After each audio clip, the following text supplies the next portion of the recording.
you hear me? Yes, we can hear you. Okay. All of you should read a very short story. It's available on the internet. It's called The New Constitution by Manto, a great Urdu writer.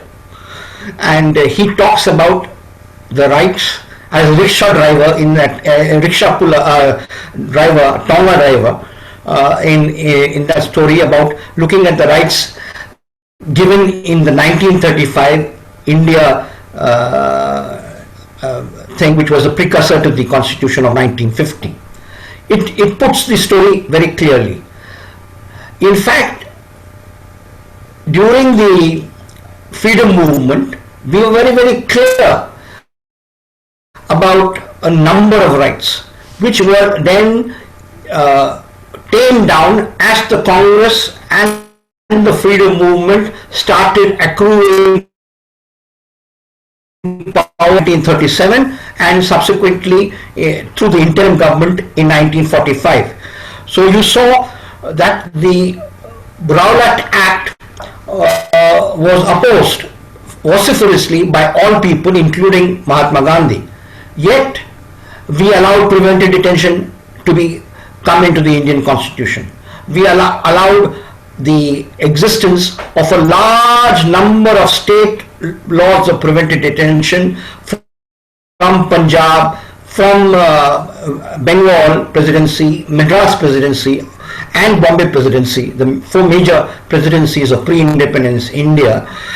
They were not repealed immediately and are continued to be used until today by various state governments and of course the union government. As I said again and again, all states, all authority have a tendency to accrue and centralize power, state power. The only way you can control them is by having people's power posited against them. In fact, one of the great people who was an inspiration to Mahatma Gandhi was a man called Thoreau. Henry Thoreau was a great American philosopher who, again, if you have the time, read the original rather than read any essays. Read his pamphlet or booklet. It's called On Civil Disobedience, and he clearly says that you have a right to resist unjust laws. We were taught that once a law was enshrined in the Constitution, you have to follow it, and that is what has been wrong.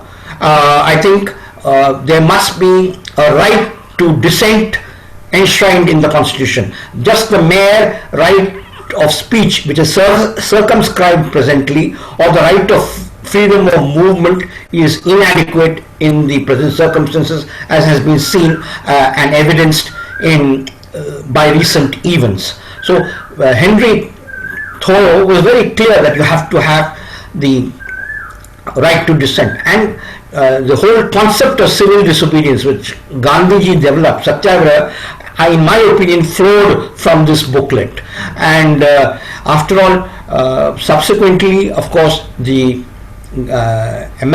British philosopher Edmund Burke said, "The place of a just man in an unjust society is in jail."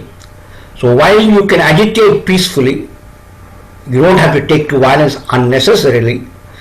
You must have the right to dissent. You must have the right to resist. And when you saw the Supreme Court judgments on the 144, I was disappointed, though I helped in the drafting of the challenge to it, and we are now allowed to sit in Jantar Mantar under very carefully defined circumstances. The right to freedom of assembly and dissent across the country has been circumscribed in a major fashion. So I think quick answer to the question is, of course there will be repressive laws, because we are not fighting, and we need to fight them. There has been no popular struggles against the Unlawful Activities Prevention Act. There have been no popular struggles against POTA, as there was against TADA. There was a popular struggle against TADA, and that is why the state was forced to allow it to lapse. So unless we fight these battles on the street and not only leave it to lawyers arguing on courts, the state will constantly accrue to itself more powers. The second question is, capitalism feeds on majoritarianism, feeds on fundamentalism in all climates, in all countries, in all civilizations that we have seen across. And so it's no surprise. And that is why when we talk about a just society, you can't talk about just society unless you have genuine decentralization, genuine federalism, genuine autonomy of the states, autonomy of the individual, and the issue of complete religious freedom. We have terrible laws in India, and we call ourselves religiously non-discriminatory, like the so-called anti-conversion laws, which are a joke on the Indian Constitution and what it should put forward. So I believe that if you want to preserve and enhance fundamental rights, you have to fight majoritarianism and religious fundamentalism of all kinds. Please understand, respect of faith is one issue. Fighting religious fundamentalism by institutional faiths is religions is different. So one respects faith, but that faith, when it gets converted into institutional religions, is clearly an engine of oppression. Go on. Any other questions? Otherwise I can go forward.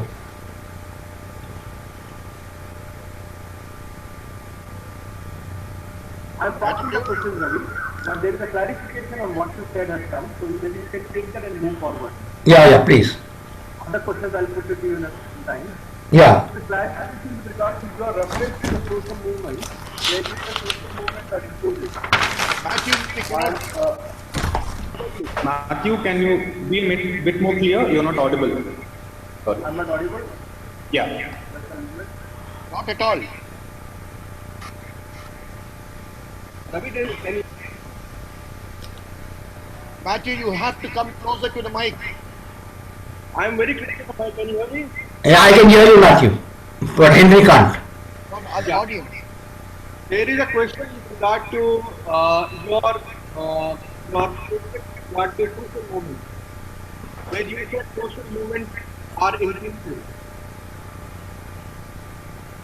and they are unable to forward human rights.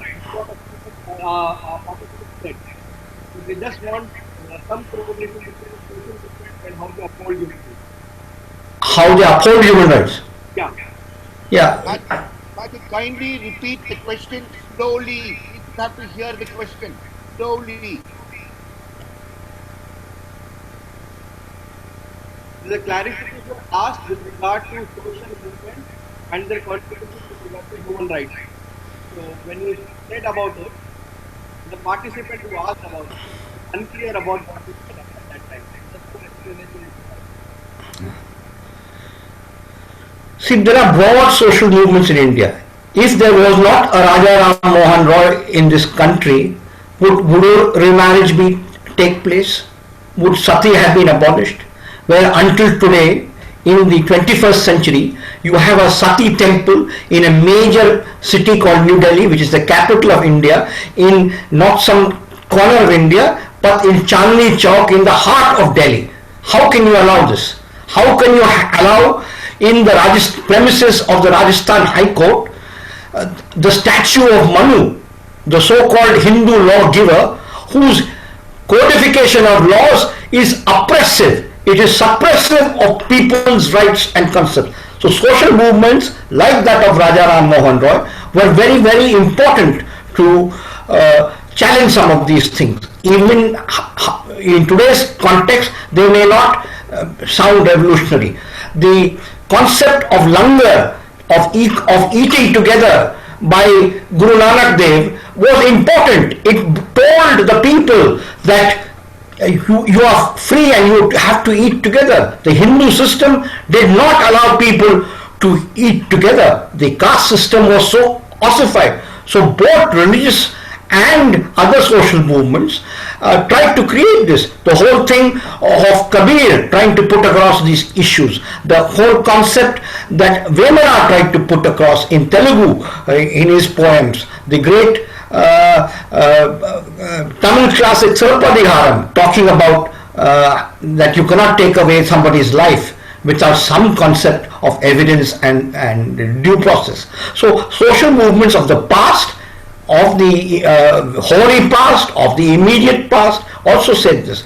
The fact that social movements like that of tribal rights of the Narmada tribals by Medha Patkar were very important to underline that the constitutional postulates on tribal rights do not give rights to the tribals. The way they were divested of their lands, the way they were denied minimum wages, the way they were denied compensation, all these, it was Medha Patkar's great, people may say it is a defeat, but it was a victory for the social consciousness of people, especially the tribals, to understand that rights are to be fought for. Does that satisfy? Yeah. Let me now come to post-independence so that I am able to finish in the time allocated to me. Otherwise I could go into a lot of European and medieval history, which I don't want to. In the post-independence movement, we saw how Preventive Detention Act brought ostensibly to fight the communists in the aftermath of the Telangana present struggles and the Tebaga struggles, was used to diminish the rights of people. A large number of activists who were not communists, who were trade unionists, were also detained under the Preventive Detention Act. Bombay is an example, and in fact people like George Fernandez were arrested in 61 for trade union work in Bombay under the Preventive Detention Act.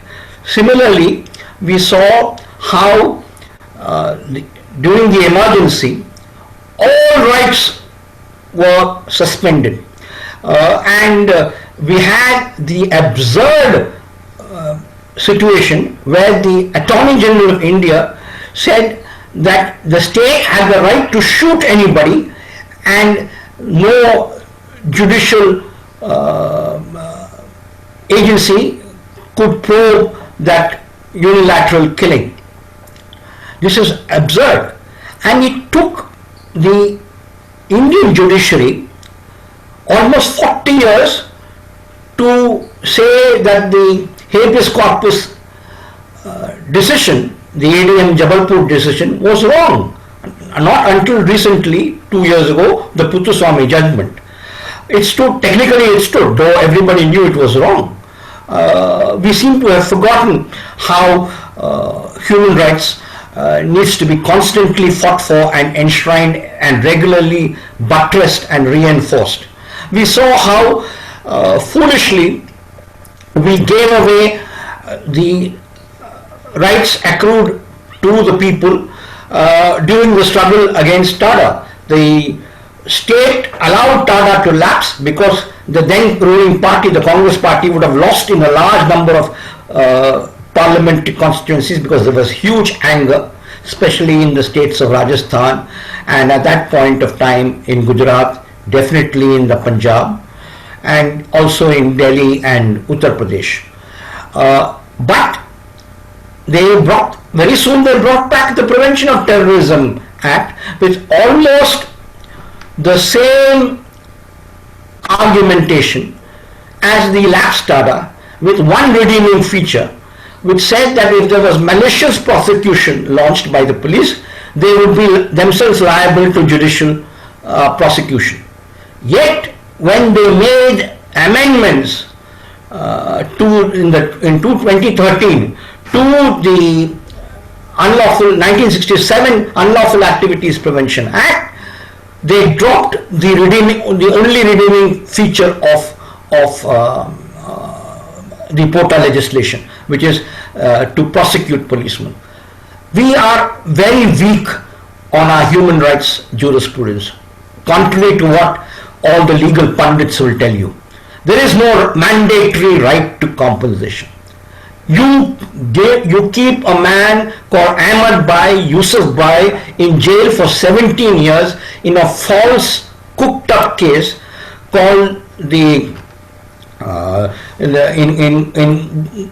Gujarat, the Akshardham Mandir case, and his other colleagues, and the Supreme Court finds that there has been perjury, there has been torture, there has been illegal detention, there has been incommunicado detention, there has been falsification of evidence, and yet no prosecution is launched against any of the policemen. No prosecution is launched against any of the prosecutors of the police. No action of judicial rules are applied against some of the magistrates and the lower court judges who allowed all this to happen in front of their noses. So this is something that we need to basically enshrine, the mandatory right to compensation. If somebody is wrong, then I cannot look at the law of torts as it presently exists. Otherwise, if I look at the law of torts, I am waiting for Godot, nothing is going to happen. Our law of torts is one of the weakest in the world. Secondly, you have to look at due process again. And due process cannot happen in India unless you have day-to-day trials. In all democratic countries, once the equivalent of the charge sheet is filed, a court may decide that your trial will start 6 months later, 9 months later, or 1 year later. But once the trial starts, it's on a day-to-day basis. The trial is over on 1 week in ordinary cases, and in very complex cases can go on for a month or 2 or 3. But it's all over within time. Here, we see the ridiculous situation where Sumedh Singh Saini, a former DGP, Director General of Police of Punjab, only 2 days ago, it is being argued that his anticipatory bail is being argued. After 29 years, when he extrajudicially executed people in what we call euphemism encounter deaths. In fact, the language that we use is all wrong in the popular imagination. There is no such thing as encounter deaths. There is encounter in the dictionary means two sides shooting at each other. Here, when you take a person, shoot him at the back of his head and throw him into an irrigation canal, is cold-blooded murder. It is extrajudicial executions. And yet, after 29 years later, the case is now being argued on the question of anticipatory bail. How many years will it take before a charge sheet is filed? How many years will it take when the final conviction takes place? This kind of judicial delay is inimical to that. There must be day-to-day trials, otherwise forget democracy, forget human rights, forget the rule of law. Thirdly, there has to be not police reforms like these NGOs talk about, which is all nonsense and hot air. If you have to remove section 197 of the CRPC. You have to remove all laws of impunity and immunity, like 5 and 6 of the Armed Forces Special Powers Act. How can you say that you have Article 14, all people equal in law, and then have some special legislation for some special people? Some people are more equal than others. Is an ordinary person in uniform more special than me as an ordinary citizen? 197 has no place. You remove 197 and you see how the police will start behaving decently. Until then, you can keep holding police seminars in five-star hotels, giving police officials rest and recreation, and nothing will happen. Nothing will happen. We have to take some hard decisions within the human rights movement, within the legal community, within the broader citizenry, and between amongst aware members of the state legislatures and the national parliament. Also, you must circumscribe the ability of centralization of powers. Look at the way the Epidemic Diseases Act and ordinances are being used. You are putting people in lockdown without any prior notice, 4 hours notice, and you shut people down across the country. What is this? Are you running a monarchical system, or are you running a democracy system? Which is, a democracy means with people's consent, for the people, by the people, and you have to follow that. Otherwise, clearly there is a problem. You need in today's India a new movement which goes away from this saying, oh, we are a wonderful democracy, and small problems take place. Look at the judgment of yesterday on the issue of 4G internet access in Kashmir. It's incredible. It's incredible is the mild word. I shan't say more. It's just incredible that you ask the very people who imposed these terrible restrictions on the people of Kashmir for free internet access to sit on the judgment on this. You are not, one of the basic legal postulates is you cannot be a judge on yourself, and yet you are doing this again. Secondly, we must think of other things.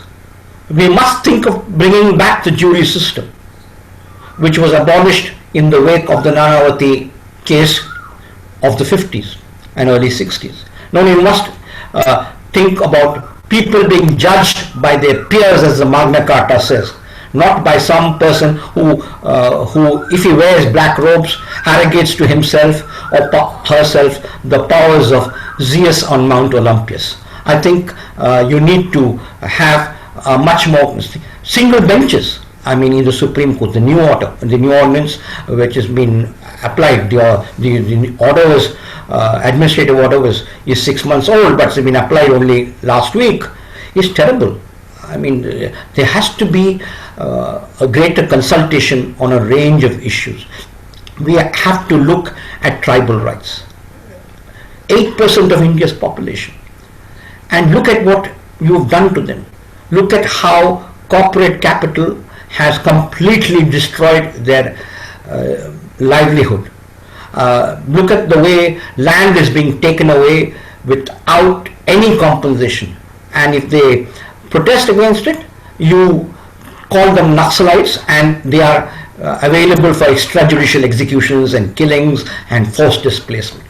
Look at the way the Dalits are being treated. Almost 90% of the migrant workers in India who are in such difficulty are the Dalits. And because your majoritarian mindset does not accept that Dalits are not slaves, that they are not untermenschen, lesser people, you allow this without protest. Where are the street protests? Where is the trade union movement? I mean, where is the history of the Indian trade union movement? The Indian trade union movement today is a shadow of itself, as labor rights are being given short shrift completely. We've allowed the diminution of the trade union movement, of labor rights. Similarly, on women's rights issues, there has to be greater struggle. There has to be greater struggle. Number of women prisoners, their conditions, since the old Justice Krishna Iyer report on the condition of women prisoners in jails, nothing much has changed. I mean, Sudha Bhardwaj and Professor Soma Sen are given 2 minutes to speak on the phone in a jail when they are not allowed to visit, have regular visits by their relatives, hardly ever brought to hearings in the courts. What is the kind of rights? And this is people with certain position in society. What happens to tribal women arrested in Warangal or in Chhattisgarh, in Kanker, or in parts of Orissa or in Jharkhand. It is terrible. I think if we are genuinely wanting a peaceful resolution on some of these issues, then there must be a movement for mass civil disobedience, of mass satyagraha, as Gandhiji put it, because as Jayaprakash Narayan put it very beautifully during the emergency in Hindi, and I'll translate it for those who don't understand Hindi, that राग सत्ता पर लोक शक्ति का अंकुश अनिवार्य है. You must have people's power controlling state power.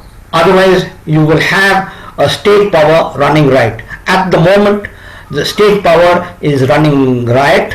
It is beating up people who are trying to buy tickets and arresting people. Again, in a sedition law in Bangalore for having bought tickets for migrant workers trying to go home.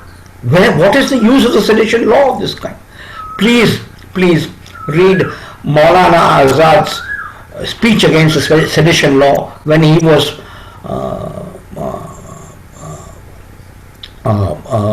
arraigned during the freedom movement. It's a brilliant speech against the freedom movement in this thing. And also read Muhammad Ali Jinnah's defense of Tilak when he was charged with sedition, and Jinnah got an acquittal for Tilak, though they were poles apart in terms of their orientation. Yet that was the power of civil liberties. That was the power of a Satyamurthy from Madras Presidency arguing in the Central Federal Legislative Assembly against preventive detention, against unjust laws, against press freedom laws that tried to impinge upon press freedom in the colonial period. We have a long history of tradition, but we seem to have forgotten it in the mire of constitutional law and studies, which has tried to obfuscate, which has tried to put on the back burner or undervalue the rights of people accrued on the streets through mass campaigns of civil disobedience and satyagraha during the freedom movement. I would only end by saying that the treatment of refugees and migrants are very similar to each other. You do not have to sign the international conventions to give people refugee rights, or you do not have to sign the International Migrant Workers Convention to give migrants rights. You just have to be democratic. Please set up national institutions. And our national institutions are a joke. For the last 15 years, the National Human Rights Commission has, and I use the words pointedly, a travesty. It's pointless even to engage with them, in my opinion. But they are there only to give the state a modicum of respectability which we should deny. The National Minorities Commission did not even speak out when there was religious discrimination against the Sikhs and the Muslims in the past, and presently in a big way against the Christians and the Muslims. They've kept silent on how the atrocities are taking place against Christians in small places like in Orissa, like in Madhya Pradesh, like in Rajasthan. And the National Women's Commission, it has an acute attack of laryngitis constantly. I could go into chapter and verse. I shan't, because of the paucity of time and the need for brevity. But all I must say again and again is the history of human rights is the history of people's struggles. The minute you give away people's struggles and you say that, oh, our constitution will look after it, our judiciary will look after it, our parliament and legislators will look after it, then you have abdicated your right to citizenship. You have abdicated your right to be a citizen. The first right of a citizen, as the Magna Carta says, is the right to resist. And if you do not follow that, then you have the situation that you have presently. Thank you. Thank you, Ravi. Yeah. Am I audible? Yeah. Thank you, Ravi, for this second part of your presentation. I will give you again last 10 minutes. But now I over to Matthew for questions that have come. Okay. Ravi, can you hear me? Yeah, I can. I can hear you very well this time. Okay, good. Okay. There are a few questions which have come with regard to post-independence, and not surprisingly, many of those questions are with regard to CAA. So I will contextualize. I will select a few questions and place it before you. There is one question with regard to pre-independence, but it is also linked to the post-independence which I have explained, and it comes from Anuradha Nagaraj. She asked, from the Hammurabi Code to the now, what has been the biggest change in how states approach the idea of human rights? Okay. You want to answer this and then should I come to other questions, or you want to? I need to take two at a time. Okay. So other question is relevant here is with regard to fundamental rights and the restrictions. So yesterday they heard from Justice Anand Venkatesh, from other speakers with regard to fundamental rights and other provisions of the Constitution. They're asking with regard to restrictions of enjoyment of these fundamental rights. And it also relates especially with regard to the freedom of movement at the moment, or the freedom of expression restrictions. So what are the restrictions of fundamental rights you want to ask? Let me first say from the Hammurabi Code to today, as I keep saying, the battle for rights is the battle by the people to put restrictions on state power, on monarchical power, on the divine right of kings in the past, on the state to be today, in today's world and India in particular, omnipotent and all powerful, that it must be subject to parliamentary control, that it must be subject to judicial control at all points of application of any law that it enunciates or puts forward. And this is not happening. Many of the laws are outside the purview of the courts. The way many, for example, I'll give you a very good example.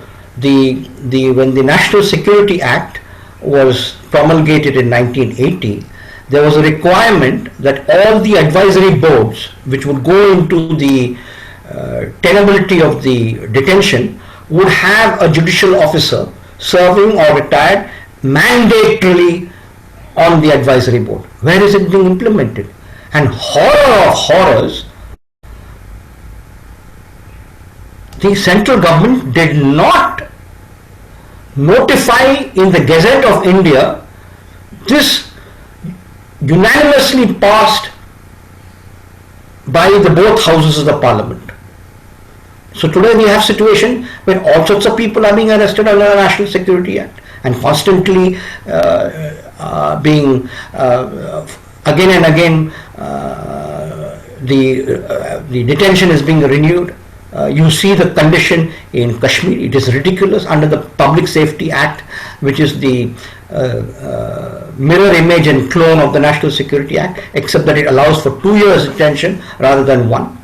It's absolutely ridiculous. So it shows you that unless you are vigilant, as Thomas Jefferson says, eternal vigilance is the price of liberty. Your rights will go away. Your rights will go away. So that answers the first question. The second question was related to the. Can you remind me again on the Matthew? Can you remind me quickly? Yes, it's with regard to the restrictions of enjoyment of fundamental rights. Yeah. The restrictions. I mean, what are the restrictions? Let a court of law decide. How can the executive decide what an area is? Does the government of Tamil Nadu or Chennai mayor or municipal administration know which areas are in better to be put under restrictive movement areas because of the pandemic, or some happany tuppeny bureaucrat in New Delhi decides when he doesn't know that the name of Madras has now been changed to Chennai? That person is going to tell me that Mylapore will be not in area, will not be under this thing, and Triplicane will be. What is this? Unless you have decentralization and you have complete federalism and municipal government and in these areas empowered and complete centralization, it is inimical. This is how restrictions work just in the area of the pandemic. Look at the freedom of speech. You are attempting to muzzle newspapers and magazines and video channels and websites if they talk about it. Look at the Wire case recently. Look at the case of not giving licenses to broadcast to state governments. Until today, the Supreme Court has not heard a petition filed 30 years ago by Ramakrishna Hegde, the Chief Minister of then Chief Minister of Karnataka, to allow state governments to have broadcast facilities of their own. That commercial channels are not allowed to broadcast news on the radio. Television is allowed because you have all yes people there. On the freedom of speech is one. On the freedom of assembly, the restrictions on the freedom of assembly, 144. I mean, look at the Ramanohar judgment of the Supreme Court against ADM Jabalpur. All the concentric circles of security are completely done away with. You are not looking at it. Look at the whole issue of capital punishment and death penalty, and see how regressive we have become since the Bachchan Singh judgment. In fact, if you have the time, all your participants later on in the day or when they go back should go to the NLUD website, the National Law School Delhi website, and look at the new wonderful presentation they have made on 40 years after Bachchan Singh. It's very, very educative. So there has been a slippage on every area in the rights discourse in India. It's been the same internationally also. It's not that the international discourse is any better, but because there is ability to get to fight back there legally, you can't get away with every nonsense there. Even Trump can't get away with complete impunity because there is fight back from many states, there is fight back from the Congress and the Senate, and there is fight back from the American judiciary. There is nothing like the Arogya Setu app in the United States. They can't be. Not that there are not violations there. There are major violations. But this kind of complete license is not possible. You can't do it easily in the United Kingdom.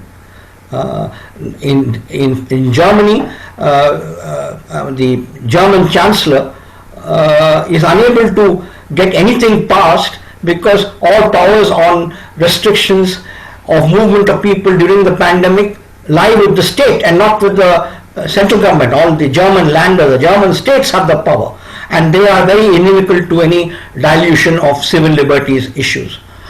So that's why you see the large protests on the German streets today.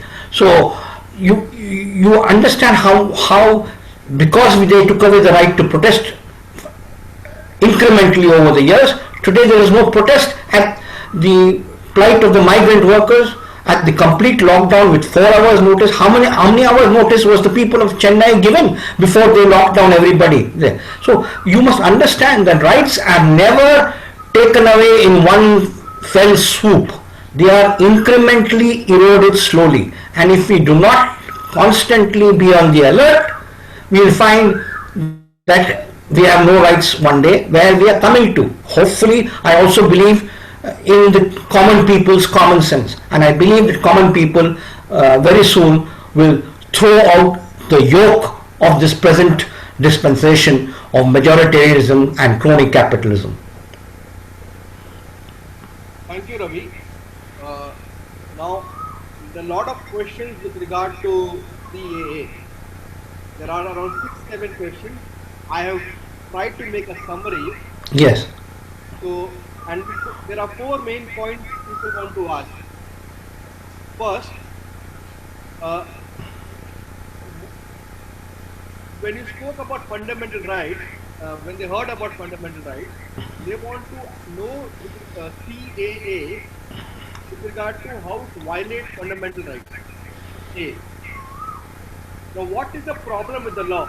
It's a safe question, and some of them have said there are very two strong opinions about this particular law. So there are two narratives about the law which they want to understand, very strong narratives. A very interesting question, and I'm sure you are the best person to respond, is with regard to the court not being proactively responding to the challenges to the CAA. And the last point, what are the options for the common people? And if they have to respond, how do they respond? And one participant very specifically asked with regard to the Gandhian way of protest under this modern structure. So this is how I summarize CAA, and maybe you can address us, you can help us with regard to CAA now. Go ahead, Henry. I can't hear you. I can't hear you. Henry, you're muted. Before you go ahead, Ravi, I want to assure participants that I will be inviting Ravi again on CAA. So let this response be a brief response to respect the questions that came. Ravi will be there to answer the larger questions as a special lecture somewhere. We will definitely arrange at least a 45 minutes session for Ravi for his convenience later. At the moment, a brief response, Ravi, so that you can take another question also and then have your final remarks. Okay, I'll be very brief on the CIA. How can any country decide citizenship on the basis of religious belief? It's incredible. Will you then say that only the twice born will get citizenship and the Dalits and the tribals are untermentioned as you treat them de facto, and you will make that de jure? I mean, it is incredible that you even allow this kind of argumentation to be there. Citizenship is available to anybody by birth, and under the Citizenship Act it is available to anybody by accrual or after a period of stay. This should have been done long time ago, and you've kept this alive only because of the majoritarian agenda. Secondly, the courts have been incredibly bad on this. I am one of the petitioners in the Rohingya refugee matter in the Supreme Court. I shan't say anything much except to say that the dilatory attitude of the courts does not behove a democratic court and a democratic country. And as Henry suggested, I will have a second bite of the cherry sometime later. I'll only say that the CAA belongs to the Roman age or the Greek age, where the Athenian citizens were citizens, but below the citizens there were helots or slaves or serfs. Do you want that kind of a culture in India if you implement the CAA? Thank you. Matthew, one last question. Okay. There is one question which has just arrived, and I'm going to read it. I could not summarize it. It comes from Kasmin Kurian, and the participant writes, the judiciary and executive of a country are only as powerful as what the people allow. If the people don't want to fight back, then there is not much that these bodies can do. If the power rests in the people, but people don't believe they have the power, then is assertion of rights and utopian concept in the current situation? Assertion of rights is never utopian. The assertion of rights is the first step towards accruing citizenship.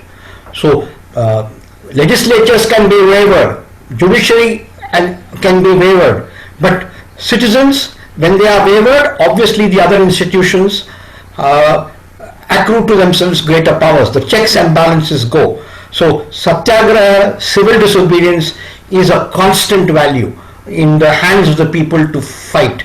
Whether it be against the CIA, whether it be against religious fundamentalism, whether it be against the erosion of civil liberties, it is civil liberties. Satyagraha and civil disobedience can take many forms, and all of them being peaceful and can challenge the state. I think that is a constant, and we must challenge that the judiciary somehow is the last word on everything. The judiciary suspended habeas corpus. So did we accept the suspension of habeas corpus? We overthrew that decision by people's might and will in 77 March. It was repealed and through the Supreme Court judgment only 2 years ago on Puthuswamy. The people did not wait in March 77 for the judiciary to give its obiter dicta on this issue. I think you forget that the people united can never be defeated. The people, when they resolve something and if they act in unison and together with common sense and common purpose, you will create a much more democratic order. Thank you.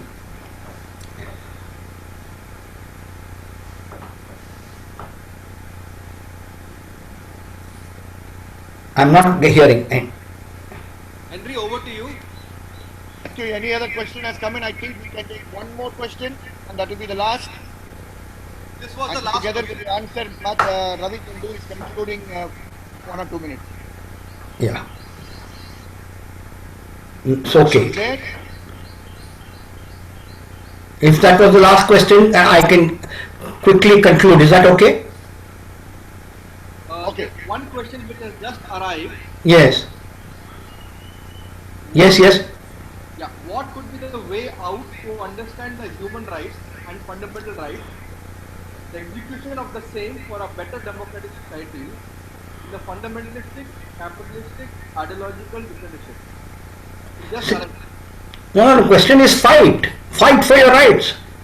What are you doing? You cannot have Dalit rights in this country if you do not give land rights to the landless people.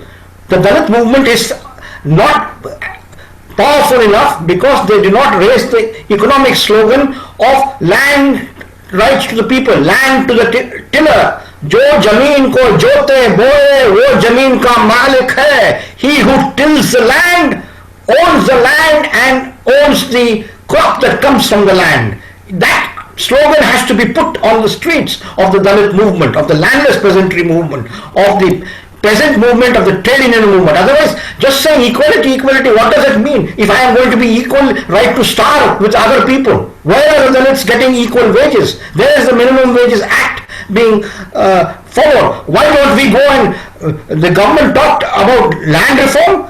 It is not, it is being tardy on the land reform. The Bandyopadhyay Commission on land reform has not been implemented nationally. In Bihar, they made a new report by Bandyopadhyay and put it in cold storage. So you must have economic rights, the land to the tiller, Minimum Wages Act, equal remuneration. Which construction site in Chennai or anywhere in India gives equal wages to women working there? Are there any creches except in a very few cases for children of construction workers?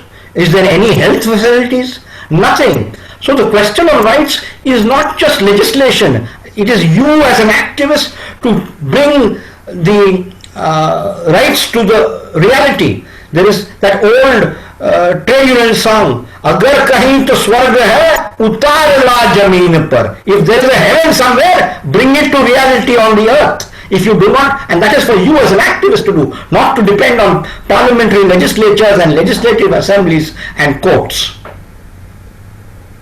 Thank you. Thank you. Thank you very much, Ravi, for being with us. I think there were very powerful statements that were made. I hope whatever you said has been taken in. There were some references that you made. Our colleagues will be passing on the references that you made on the new constitution by Manto and on the duty of civil disobedience by Henry. That will be has already been selected. It will be passed on to all the participants, or by now it would have already reached the participants in their WhatsApp group. I want everybody to remember and what he said.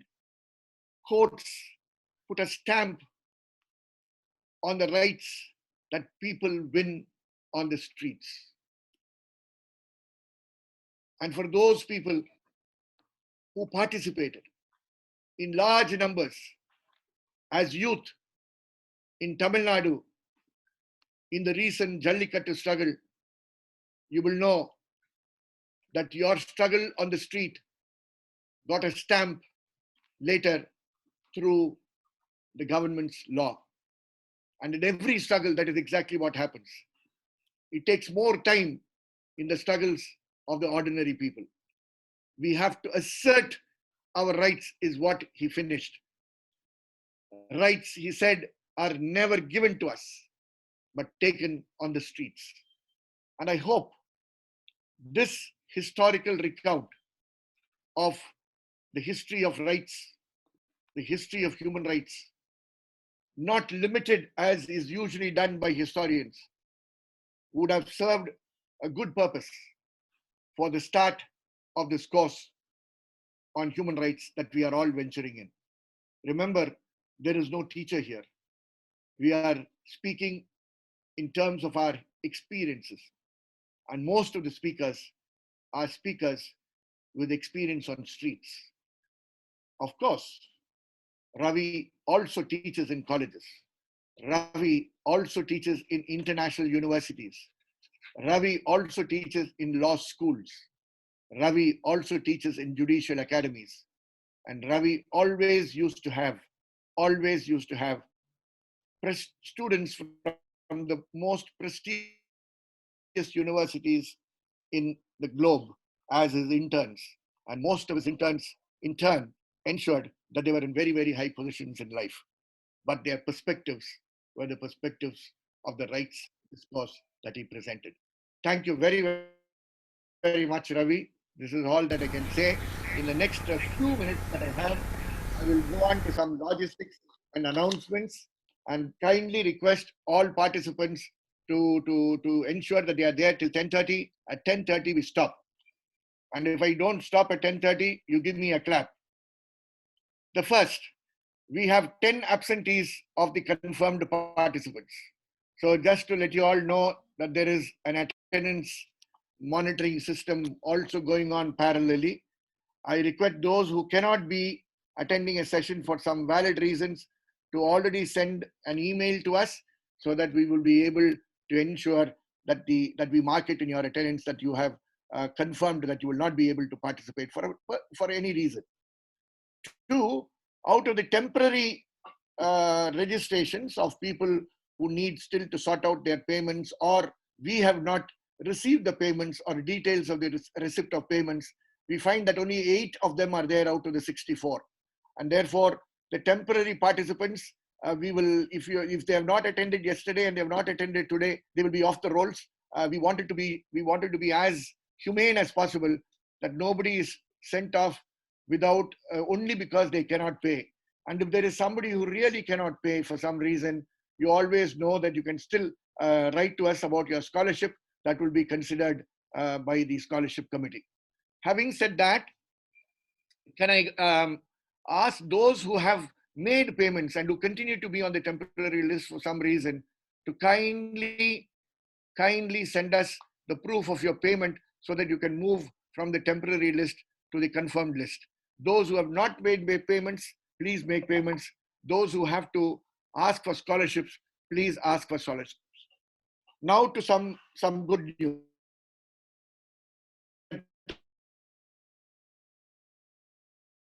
To bad news.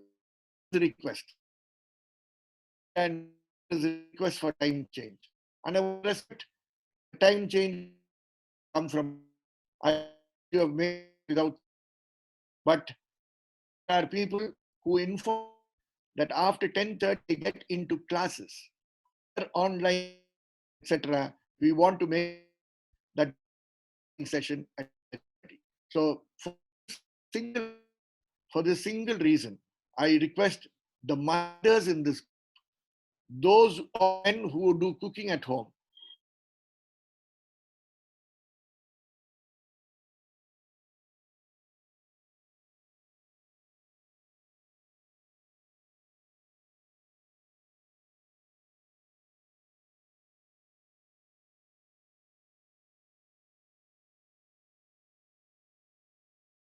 I'm sorry I went offline.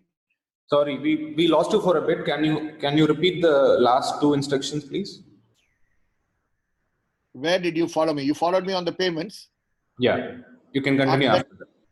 Yeah, after that, I've said, therefore, there cannot be change of timing. And I seek the understanding and cooperation of those candidates who have to have a early cooking at home to ensure that everybody is here. Is that okay? That was supposed to be the bad news.